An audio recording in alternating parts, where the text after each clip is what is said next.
இது தெரியாம 12,000 செலவழிச்சேன் guys. உங்களால பிலீவ் பண்ண முடியுமா என்னோட 5000 rupees மைக்கை விட இந்த 700 rupees மைக் ஆக்சுவலி நல்லா இருக்கு. உங்களாலே பார்க்க முடியும் பின்னாடி ஃபேன் ஓடிட்டு இருக்கு and voice is actually super clear. அப்படியா? இங்க செக் பண்றேன்.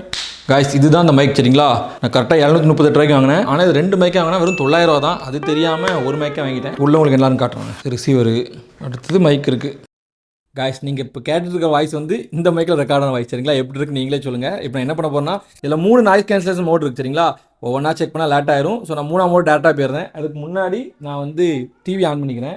நான் அப்போ தான் நமக்கு சவுண்டு கேட்கும். இப்போ மோட்டரும் போட்டுக்கிறேன். மோட்டரும் போட்டாச்சு, டிவி ஆன் பண்ணிட்டேன். இந்த 2 வாய்ஸ் உங்களுக்கு எப்படி கேட்குன்னு தெரியல, பட் நான் ஆன் பண்ணிட்டேன் சரிங்களா? இப்போ நாய்ஸ் கேன்சல் மோட் போட்டுரும். 3 டைம் இது அமுக்கணும்னு வைங்களேன். நாய்ஸ் கேன்சல் தான் 3ஆவது மோடுக்கு போயிருந்துங்க. அதான் நான் லாஸ்ட் மோடு.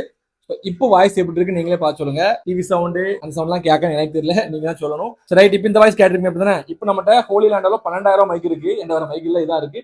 இதுக்கும் இதே மாதிரி செக் பண்ணி பார்த்துட்டு 2ல எது நல்லா இருக்கு நீங்களே சொல்லுங்க சரிங்களா? காய்ஸ் நீங்க இப்போ கேட்குற வாய்ஸ் வந்து இந்த ஹோலி லேண்ட் 12,000 மைக் இருக்குமா, அதில் ரெக்கார்ட் பண்ண வாய்ஸ் சரிங்களா? எப்படி இருக்கு நீங்களே சொல்லுங்க. இதுலயும் அதே டெஸ்ட் தான். ஃபர்ஸ்ட் நம்ம டிவியை போட்டுக்கிறோம். இப்போ மோட்டரும் போட்டுக்கிறோம். மோட்டர் போட்டேன். என்ன பண்ண போறேன்னா இப்போ நாய்ஸ் கேன்சலேஷன் பண்ண போறேன். இந்த பட்டனை ஒரு டைம் அமுக்காலே போதும், நாய்ஸ் கேன்சலேஷன் ஆயிரும். இப்போ ஆயிட்டு. இந்த டிவி சவுண்டு மோட்டர் சவுண்டும் கேட்கலையான்னு தெரியல, என்னால கேட்க முடியாது. ஸோ நீங்களே வந்து எப்படி இருக்கு டிஃபரன்ஸ் எப்படி இருக்குன்னு சொல்லுங்க. காய்ஸ் இந்த 2 மைக்கோட வாய்ஸ் நீங்களே கேட்டிருப்பீங்க. உங்களுக்கே இப்போ ஒரு ஒப்பீனியன் வந்திருக்கும். பட் இருந்தாலும் என்னோட ஒப்பீனியன் மட்டும் நான் சொல்லிட்டு ஓடி போயிருந்தேன். ஃபர்ஸ்ட் இந்த கம்பேரிசனே தப்பு. ஏன்னா இது 12,000 ரூபாய், இது வரை 700 ரூபா தான். பட் என்கிட்ட மைக் இல்லை, அதனால தான் கம்பேர் பண்ணேன். பட் இது உண்மையாக சூப்பராக இருக்கு guys. அதாவது நாய்ஸ் கேன்சலேஷன் போடாம எந்த டிவி இந்த மோட்டர் எதுவும் போடாம ஒரு தனி ரூம்ல இது நீங்க ஷூட் பண்ணீங்கன்னா, நாய்ஸ் கேன்சலேஷன் போடாம ஷூட் பண்ணீங்கன்னா உண்மையாக சூப்பராக இருக்கு. இதுக்கு ஈக்குவலாக இருக்கு சரிங்களா? ஸோ அதனால இது ஒர்த் ப்ராடக்ட் தான். வேணும்னா இங்கே நான் டேக் பண்ணுறேன், தொட்டு வாங்கிக்கோங்க. இன்ஸ்டா பார்த்தா லிங்க் கவுண்ட் நானே இந்த ப்ராடக்ட் அனுப்பிடுறேன். 700 ரூபாய்க்கு உண்மையாக ஒர்த் தாங்க. இந்த மைக்கை வச்சு இன்னும் ஒரு சில டெஸ்ட் பண்ணியிருக்கேன். அது வந்து ஃபுல் வீடியோ ஆட் பண்ணியிருக்கேன் சரிங்களா? ஃபுல் வீடியோ லிங்க் வந்து கீழே இருக்கும், அதை தொட்டு பார்த்துக்கோங்க சரிங்களா?